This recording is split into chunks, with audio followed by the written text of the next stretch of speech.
Guess which states have the highest staffing requirements? And guess which almost have none? I'm going to share with you what to do if you are in a state with super high or super low requirements. In general, most assisted living facilities do have requirements. Are they necessarily staffing requirements? Yes and no.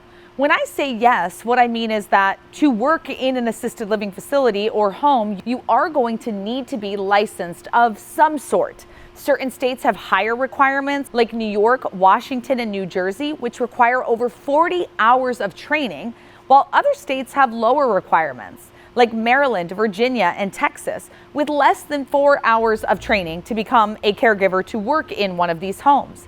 If you are in a state that has a lower level of requirement, I highly advise that you look at a state that has higher level of requirement, and you, as a care home owner operator, ask that the people in your home get a higher level of training, that they apply for those different levels that may be required elsewhere but aren't required in your state, or they take those additional courses or licensing that they need so that they know all of the knowledge that they need, not just the bare minimum. The bare minimum is not going to cut it if you own and operate one of these homes. Now, if you are someone who's looking to move your senior loved one into a care home and you're saying, I wonder, does my state have requirements? Listen, only 12 states have requirements for ratios. Does everyone have a requirement for getting licensed to work in the home? Yes, but not always a ratio of how many seniors to staff there needs to be. And that is scary. Only 12 states have that.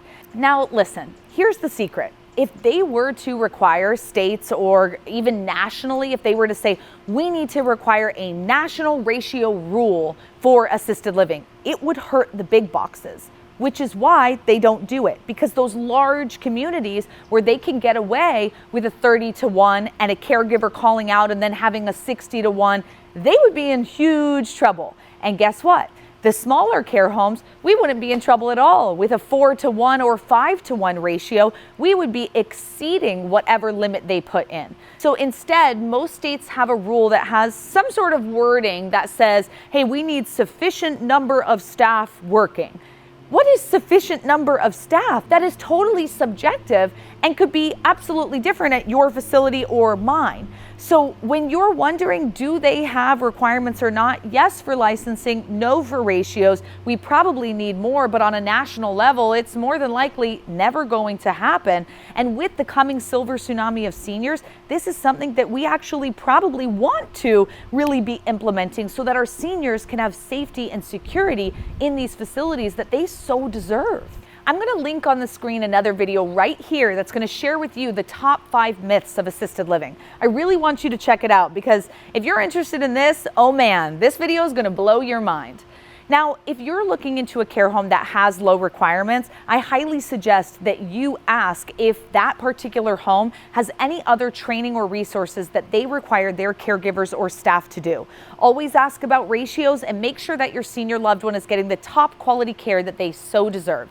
This is really important. It's end-of-life care. This isn't just a business, it's people. If you enjoyed this video, make sure to subscribe to our channel right here. See you next time.